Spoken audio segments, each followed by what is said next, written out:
शिवाय गुरवे नमः।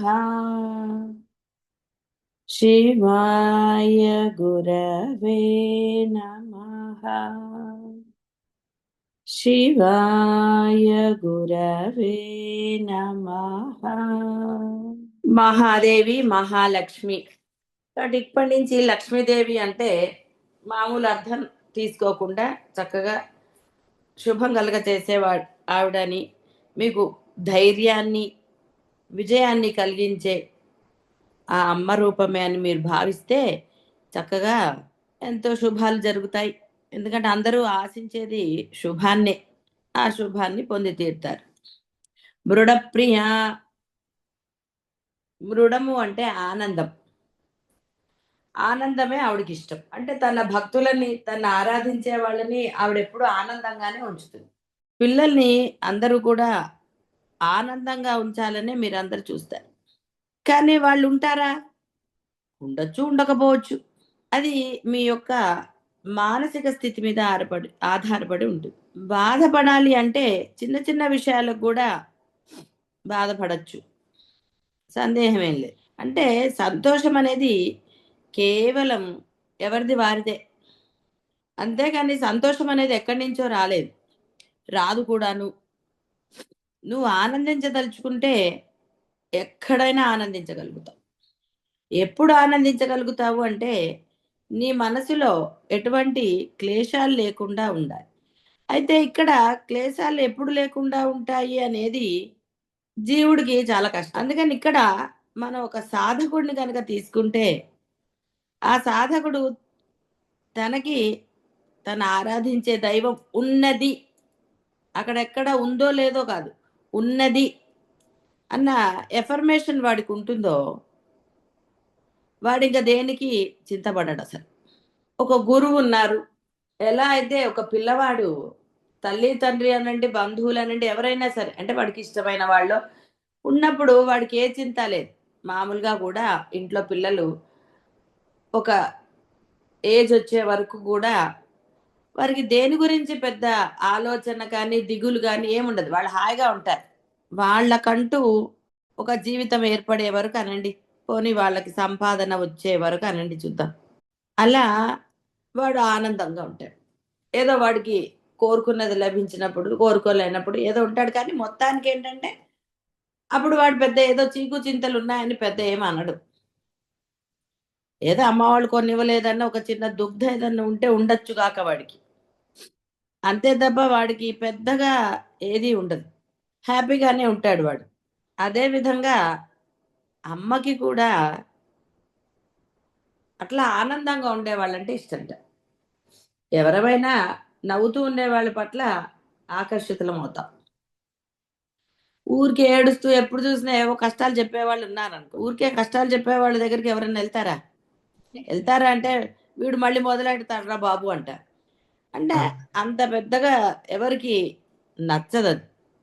అందువలన ఇక్కడ మనకి తెలిసేదేంటి అంటే, సంతోషమే ఎప్పుడైనా సరే అంటే నవ్వుతూ ఉన్న ఫేసు అందరికీ నచ్చుతుంది. రిలాక్స్ అవుతారు. హమ్మయ్య! పర్వాలేదులే వీళ్ళు నవ్వుతున్నారని. లేదనుకోండి, ఇక సరే ఇంక మరి అవన్నీ చెప్పక్కర్లేదు కదా! మీ అందరికీ తెలిసిందే. అందుకని అమ్మకి అలా ఇష్టంట. ఆవిడ కష్టాలివ్వదా భక్తులకి అంటే, కర్మను తొలగిస్తుందనుకున్నవాడు బాధపడడండి. అమ్ముంది నాకేమిటి అనుకున్నవాడు బాధపడడు. ఆ ధైర్యం ఉన్నవాడు అందుకని ఇక్కడ మనకి తెలిసేదేంటంటే, ఎప్పుడైతే నీ మనసులో ఒక ధైర్యం ఉన్నదో, నువ్వు బాధపడవు. ఆ ధైర్యము ఏదైనా గావచ్చు. అయితే బాహ్య ప్రపంచంలో ఒక మనిషి మీద గాని, దేని మీదన్నా అంటే, అది ఎప్పుడూ ఒకే విధంగా ఉండకపోవచ్చు. మీ అభిప్రాయాలు మారొచ్చు, వారిది గూడా. కానీ అమ్మకి ఎప్పుడూ అలా ఉండదు. సనాతని. అనంగానే ఏదో పాతదని గాదు అర్థం. సనాతని అంటే ఎప్పటినుంచో ఉన్నది అంటే, ఈ సృష్టి మొదలైనప్పటి నుంచి ఉంది అమ్మ. అని ఒక అర్థం తీసుకుంటే, ఆ అమ్మ నీ యొక్క పూర్వపరాలన్నిటిని సమీక్షించి, ఇప్పుడు నువ్వు ఆవిడని పట్టుకున్న విధానాన్ని గమనించి, అవి మారుస్తూ ఉంటుంది. అంతేగాని ఏదో ఇచ్చేసేయాలని ఇచ్చేది ఆవిడ. నీవు ఇప్పుడు ఆవిడని ఏ విధంగా ఆరాధిస్తున్నావు అంటే అమ్మ ఉన్నది అన్న ధైర్యంతో ఉన్నావా, లేక ఏదో అవసరానికా? ఇవి భక్తిలో మనకి స్థాయిలు ఉంటాయి, ఎవరి మనసు వాళ్ళకే సాక్షి. కాబట్టి ఆ విధంగా అమ్మ వాటన్నిటినీ మార్చే శక్తి ఉంది. కాబట్టి ఆవిడ ఎప్పుడూ కూడా ఆనందంగా ఉంచడానికే ప్రయత్నం చేస్తుంది పాపం. కానీ వీడు రిసీవర్ ప్రాబ్లం. స్టేషన్లో అన్ని కార్యక్రమాలు బాగానే జరుగుతాయి, రిసీవ్ చేసుకునే మీ యొక్క టీవీనో రేడియోనో ఏదన్నా సరిగ్గా లేకపోతే ఎవరేం చేస్తారు? కాబట్టి రిసీవర్ ఎవరు? జీవుడు. వీడు ప్రతిదాన్ని ఇది చేసుకుంటే ఎవరేం? కాబట్టి ఆనందమే ఆవిడకి ఇష్టం. ఆనందములు పలు రకాలు, ఇవన్నీ చెప్పారు. రూపానందం, రసానందం, శబ్దానందం, స్పర్శానందం, శ్రవణానందం, ఇలా రకరకాలు. విషయానందము, అవిద్య ఆనందమును, సర్వధర్మ అనుష్ఠాన జనిత ఆనందము, మనుష్యానందము, మానవ గంధర్వ ఆనందము, ఇలా చాలా రకాలు ఉన్నాయి. అయితే వీటిల్లో మనకి భారతీయ వాంగ్మయంలో ఈ సాధన ఉపాయాలు కూడా ఉన్నాయి. అంటే నువ్వు ఏ ఆనందాన్ని పొందాలి అలా. శ్రవణానందం అంటే ఏముందండి? నీకు నచ్చిన వింటమే, అది సాధనే కదా మరి. అంటే అలాంటి సాధనలు బాహ్యమైనవి. కాబట్టి ఇక్కడ మనం గమనించవలసింది ఏ ఆనందం అయితే ఎడతెరిపి లేకుండా ఉంటుందో. మామూలుగా అద్వైతంలో ఎలా చదువు జీడిపాకంలాగా, పాకం చూడండి, జీడిపాకంకి సాగుతూనే ఉంటుంది, అది మధ్యలో కట్ అవ్వదు చాలా. అలా ఈ బ్రహ్మానందం అనేది నీ జీవితకాల పర్యంతం ఉంటుంది. దానికి ఎలాంటి సాధన, ఇవన్నీ కూడా మనకి చెప్పబడ్డాయి, సందేహం ఏం లేకుండా. అదే ఇక్కడ చెప్పారు. రకరకాల ఆనందాలు, ఒక్కొక్కరికి ఒక్కొక్క రకం. ఈ ఆనందాలన్నీ కూడా చెప్పాం కదా, బుద్ధిని బట్టే ఉంటాయి. వాడి బుద్ధి ఎలా ఉంటే అలాగా. అందరికీ అన్ని నచ్చాలని రూల్ లేదు. కారం ఇష్టమైన వాడికి తీపి ఇష్టం ఉంటుందా అంటే చెప్పలేము. ఇలా రకరకాలు. ఎందుకంటే ఈ ఆనందాల గురించి చెప్పక్కర్లేదు, మీరే చాలా ఇప్పటికి ఎక్స్పీరియన్స్లు ఉన్నాయి. సెల్ ఫోన్ అంటే మీ ఇంట్లో వాళ్ళదనండి, ఏదైనా సరే. కాబట్టి ఇలాంటి వాటిని అనుష్ఠించిన వారులకు వారి వారి ఆచరిత కర్మానుసారం ఆనంద విశేషంలో ప్రసాదింపనగు పరమేశ్వరి ప్రభాసం. చూసారు, ఇప్పుడు చెప్పింది అదే. కాబట్టి అమ్మను నువ్వు ఏ విధంగా పట్టుకున్నావు, దేనికోసం పట్టుకున్నావు? అమ్మ కోసం పట్టుకున్నావా, విషయాల కోసం పట్టుకున్నావా? అంతే. నీ ఆరాధన వేస్తాయి. కానీ అలా వాళ్ళకి ప్రసాదిస్తూ గౌరవన్నీ ఉన్నా, లెక్కలున్నా ఆవిడ పాపం అవన్నీ ఏం కన్సిడర్ చేయదు. మామూలు తల్లే పిల్లలు ఎన్ని చేసినా మళ్ళా అవన్నీ గుర్తుపెట్టుకోదు. అవన్నీ మర్చిపోయి మళ్ళీ పిల్లవాడు సరే ఇదిగా ఉన్నప్పుడు మళ్ళీ పిల్లలతో ప్రేమగానే ఉంటుంది ఈ మామూలు ప్రపంచంలో తల్లి. అందరూ అలా ఉన్నారా లేదా అనేది పక్కన పెట్టింది. కానీ మామూలుగా పోనీ బంధాలు అనుకుందాం, ఏ బంధాలైనా సరే ఆ ఇష్టం ఉన్నన్నాళ్ళు ఒక రకంగా ఇలా ఉంటాయి కదా. ఎందుకంటే వీటన్నిటిని పెద్ద ఎక్స్ప్లెయిన్ చేయాల్సిన అవసరం ఏం లేదు, అందరూ కొంత ఎక్స్పీరియన్స్డ్ అందరు ఉన్న వాళ్ళందరూ కూడా. కాబట్టి 30 దాటిన వాళ్లే కదా అందరు, అందువల్ల ఇవన్నీ మీకు అనుభవమే. మరి అలాంటిది నువ్వు ఆరాధించే దైవం ఎలాగంటే మీ తప్పులన్నిటిని ఎంచుతుంది, ఎంచదావిడ. అంటే అమ్మ మృడప్రియా అంటే ఆనందాన్ని ఇస్తుంది. ఆనందంగా ఉండే వాళ్ళని ఇష్టం. అంటే నువ్వు ఆనందంగా ప్రార్థన చేయాలి, కానీ ఎప్పుడు ఏదో ఒకటి లేదని ఏడిస్తేలాగా. నువ్వు పట్టుకో, అమ్మా నువ్వు కావాలనండి, ఆవిడ తప్పకుండా నీకు ఏది కావాలో ఏ సమయానికి ఇస్తే నీకు ఇదవుతుందో అప్పుడు ఇస్తుంది. చెప్పాను కదా, ఒక ఆవిడ అంటే ఇక్కడ అమ్మవారిని ప్రార్థన చేయలేదు, అమ్మని ప్రార్థన చేసాం అనుకోండి, మాకు ఒక వస్తువు కావాలో, ఒక కారు, ఫ్లైటో ఏదో కావాలని మీరు ప్రార్థన చేశారనుకోండి, దాన్ని భరించే శక్తితో మెయింటైన్ చేసే శక్తి మీకు ఇచ్చి అప్పుడు కారు కొనేటట్టు చేస్తుంది. ఒక ఆవిడ చేసింది ఆడంబరంగా అప్పు చేసి కొనేశారు, కొనే వరకు ఊరుకోలేదు, కొనిపించేసింది. మరి మెయింటెనెన్స్ అది, కారు నడపకపోతే బ్యాటరీ డౌన్, నానా గోల.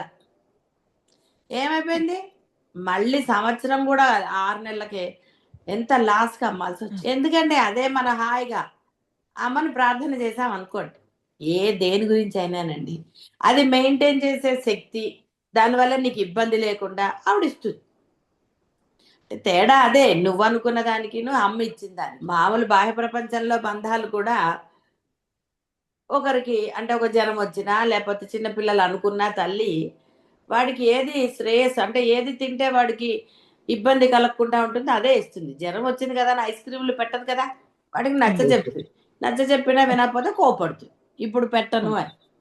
అలా ఏది శ్రేయస్సును కలుగజేస్తుందో అని మామూలు తల్లి ఆలోచించినప్పుడు ఆ తల్లి ఆలోచించదా? అందుకని హాయిగా నిర్భయంగా ఉండవచ్చు. పర్వాలేదు, నీ కోరిక చెప్పు, ఏడవక్కర్లా. అమ్మ నాకు కావాలన్నది నీ ఇష్టం, ఎప్పుడు ఇస్తావు ఇయ్యి అన్నారు అనుకోండి, ఆవిడ ఇస్తుంది. కంగారు ఇవ్వను అందనుకోండి, అంటే ఎందుకు ఇవ్వలేదో మనం ఆలోచించుకోవాలి.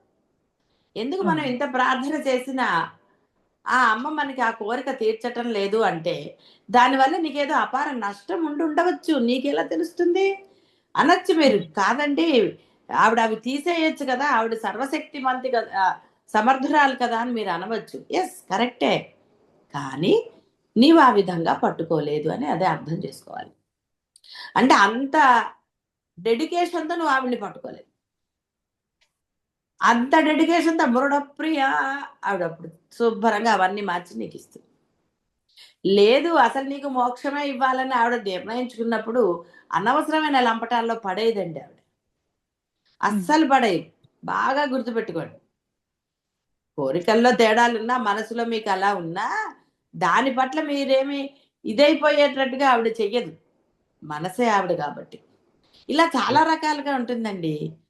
కాబట్టి ఇదే అదే అన్నారంటే ఇప్పుడు 100 ప్రశ్నలు వచ్చాయనుకోండి, ఎందుకు ఇవ్వకూడదు ఆవిడ అని. ఎందుకు ఇవ్వకూడదు అంటే నువ్వు ఎందుకు అంత సరిగ్గా పట్టుకోలేదు ఆవిడ్ని అంటే సమాధానం ఉంటుందా? ఆవిడతో బేరాలు ఎందుకు మనకి? సర్వసమర్థురాలతో బేరాలు పెట్టచ్చా? పెట్టకూడదు కదా.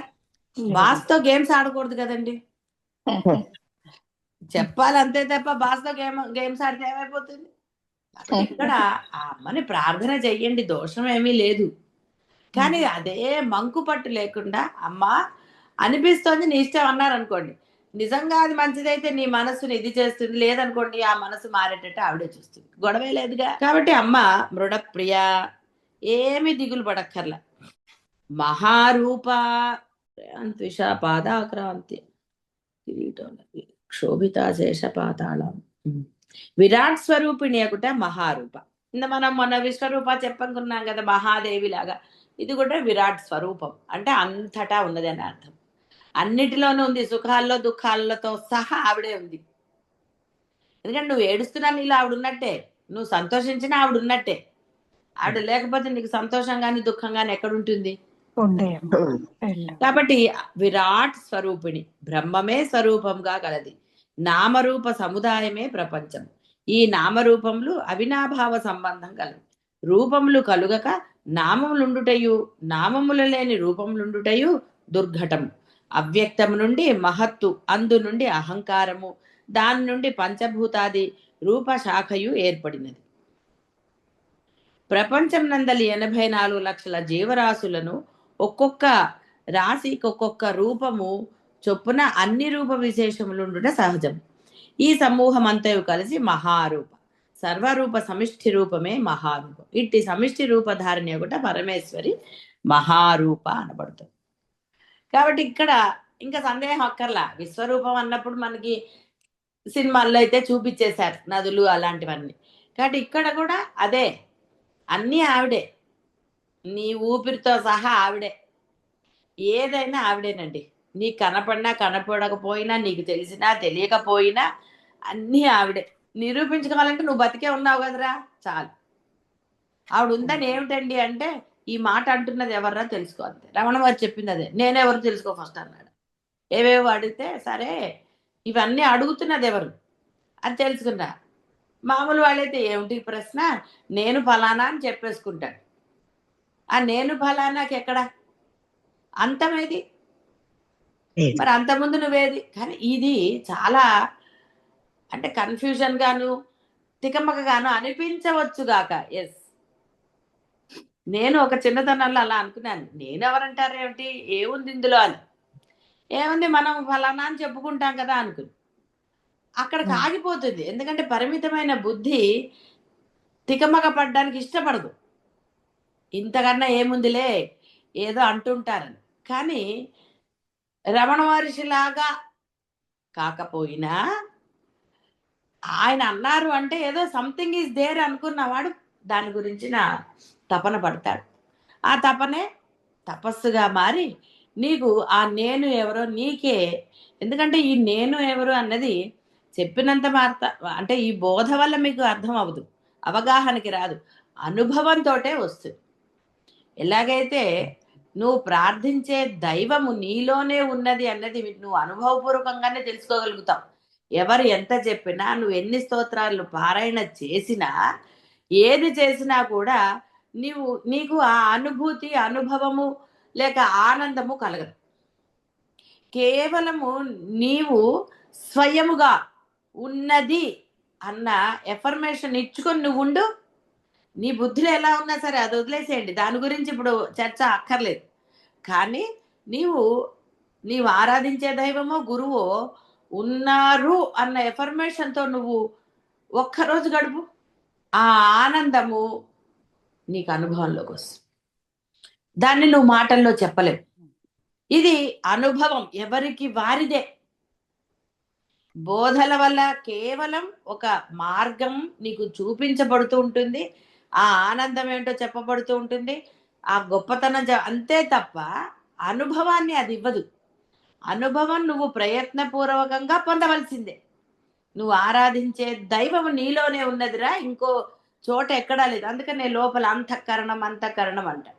అందుకని చెయ్యి చెయ్యి చెయ్యని, ఎందుకంటే నువ్వు లేచింది మొదలు బాహ్య వ్యవహారాల్లో తిరుగుతావు కాబట్టి విరాట్ స్వరూపం అనేది ఈ బాహ్య ప్రపంచంలో నీకు కనపడే ప్రతిదీ, ఇక్కడ చెప్పారు కదా సమిష్టి రూపము, ఒక్కొక్క ఇవన్నీ కూడా 84 లక్షల జీవరాశులు, ఒక్కొక్కటిది ఒక్కొక్క రూపం, ఇదంతా విరాట్ స్వరూపం. అయితే దీనిని ఆ అమ్మగా భావించడానికి ముందర నీ మనస్సులో ఆ భావము దృఢంగా ఏర్పడాలి. ఆ భావం దృఢంగా ఉన్నప్పుడు బాహ్య ప్రపంచంలోది ఏది నిన్ను ఇది వేరు అన్న భావన వచ్చి నిన్ను ముందు అందుకనే బాహ్యం కాదు, అందుకనే కళ్ళు మూసుకుని చేయండి, ధ్యానం చేయండి అంటారు. ఎందుకంటే నువ్వు కళ్ళు చూసావనుకోండి, మామూలు కళ్ళు తెరిచి చూసారంటే ఇంకా బాగా వినపడతాయి. కళ్ళు మూసుకుని అంత లోపల లోపల లోపలికి వెళ్ళంటారు. లోపల ఏముంది, రక్త మాంసాలే ఉన్నాయి అంటాడు మామూలు వాడు. రక్త మాంసాలు చూడకురా, లోపల నువ్వు మనస్సు అంటున్నావు కదా, లోపల ఎన్నో దాచుకున్నావు చూసావా, ఆ మనస్సులో నువ్వు ఆరాధించే దైవాన్ని ప్రార్థన చేయి. సర్వకాల సర్వావస్థలు ఎందుకు చేయి. నీ బుద్ధులు నువ్వు మార్చుకోవాల్సిన అవసరమేం లేదు, ఆవిడ మార్చేది మారుస్తూ ఉంటుంది.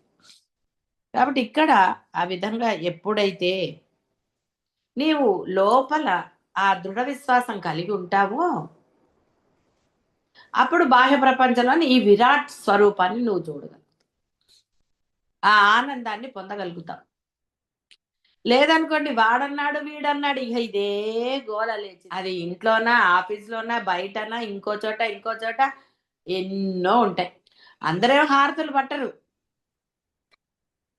కాబట్టి హారతి పట్టినా అలాగే ఉంటుంది, అవమానించినా అలాగే. ఏదైనా సరే నీకు ఏ మాత్రం కూడా దాని యందు అంటే ఆ కుండలిని శక్తి లేవడం జరగదు, ఉపద్రవాలు జరగవు.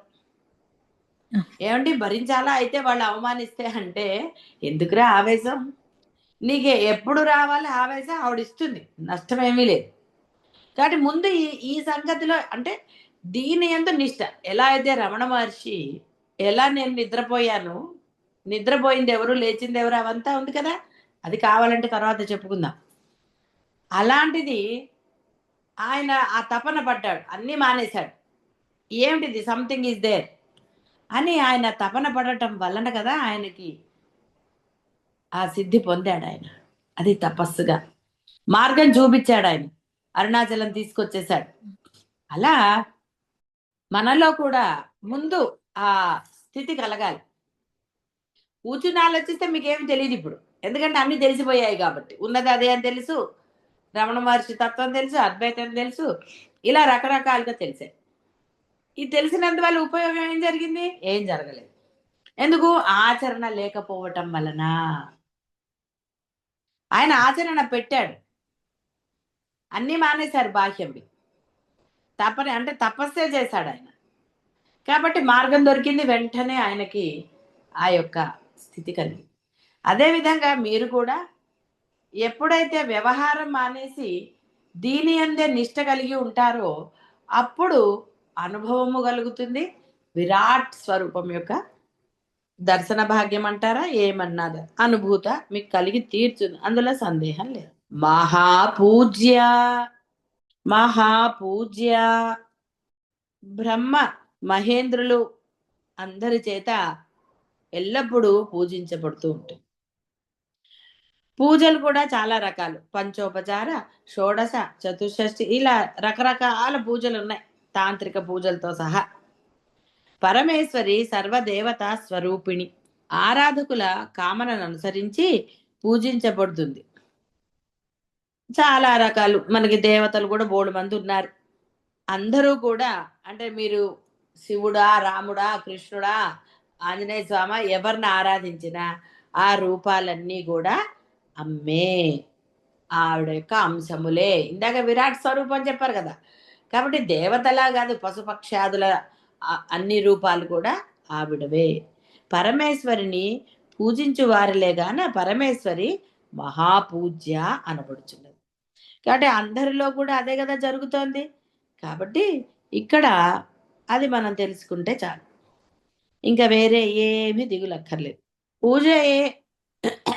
పూజ ఏ విధానముగా జరిగినను, ఏ మూర్తికి జరిగినను అదంతా సర్వనదుల నీరు సముద్రాన్నే చేరు రీతిగా పరమేశ్వరికే చెందుతుంది. కాబట్టి అమ్మ మహాపూజ్య, ఏం దిగులు పడక్కర్లా మనం, అన్నీ కూడా ఆ అమ్మకే చెందుతాయి.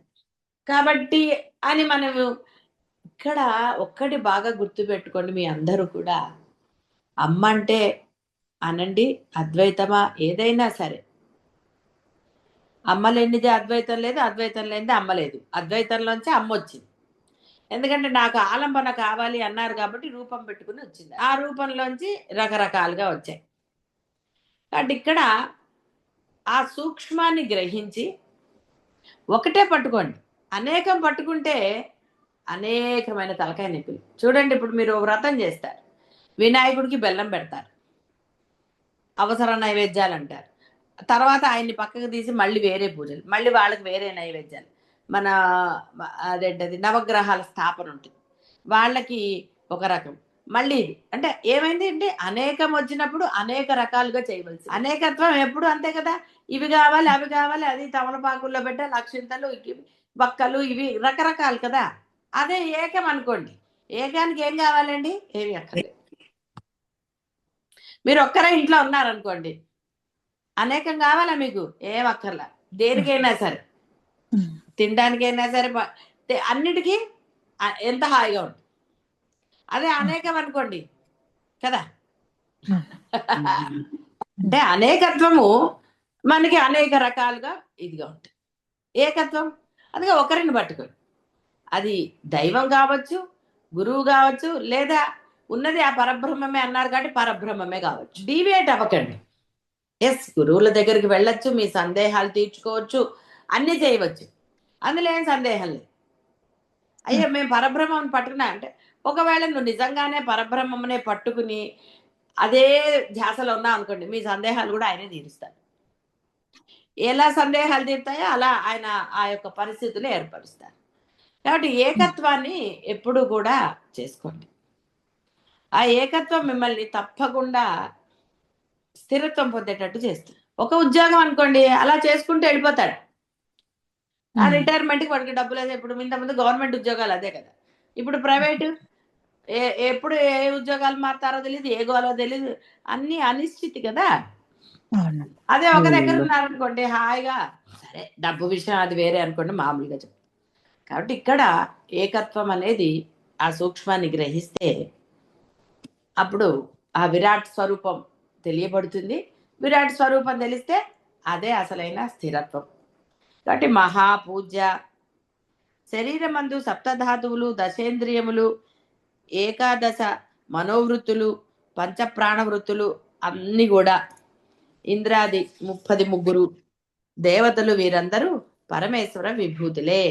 పరమేశ్వర ప్రభుశక్తి ఒకటియే వీరందరి యొక్క వారి వారి శాఖావృత్తి నిర్వహణకు ఇంద్రాది సంజ్ఞలను జీవి ఏ శరీర అవయవం అందలి సుఖమును గాని దుఃఖ నివృత్తిని గాని కోరి ఆ అవయవ శాఖాధిపతి దేవతను ఆరాధించినను పరమేశ్వర ప్రభు శక్తిని ఆరాధించినట్లు అవుతుంది. కాబట్టి మహాపూజ్య, పూజకుడు, పూజ్యము, పూజ సర్వము అది బ్రహ్మమునకు అభిన్నమే. జాన జాతృజేయ రూపాలను అనుకుంటూ ఉంటాం కదా, చాలాసార్లు అది మనకు అద్వైతంలో వస్తూ ఉంటుంది. కాబట్టి ఇక్కడ తెలియజెప్పేది అది. ధ్యాన జాతృజేయ రూపాలు అన్నీ ఆవిడే, వేరే వాళ్ళు ఎవరున్నారండి అక్కడ ఉండడానికి? అసలు ఏది నువ్వు కాదు నేను వేరు అని నువ్వు విడిగా ఉన్నావు కాబట్టి కోరుకోవాల్సి వస్తుంది, కోరుకుంటున్నావు కాబట్టి దుఃఖపడాల్సి వస్తుంది. అలా కాకుండా ఉన్నది ఆవిడే కదా, ఆవిడ సంగతి ఆవిడ చూసుకుంటుందిలే, నాకెందుకనండి. ఒక్కరోజు అని చూడండి, నాకెందుకని. అప్పుడు ఒక కథ చెప్పుకున్నాం కదా, ఒక భక్తుడు స్వామిని ప్రార్థిస్తాడు కదా, నీకేం స్వామి హాయిగా గుళ్ళో కూర్చుని నైవేద్యాలు అన్ని చేసేసుకుంటున్నావు, నీకేం బాధ అని. అప్పుడు ఒక రోజు నాకు తెలిసింది కదా భక్తుడికి, వామ్మో ఇంత కష్టమా, నేనుండను బాబాయ్ అన్నాడు. అంటే నువ్వు అందులో ఇదైపోతే ఇవన్నీ కథలుగా తీసేస్తే ఎప్పటికీ మీలో స్థిరత్వం రాదు. అందులో సూక్ష్మాన్ని గ్రహించి ఆ విధంగా ఉండగలిగితే, అందుకని ఒకరోజు ప్రయత్నం చేయండి.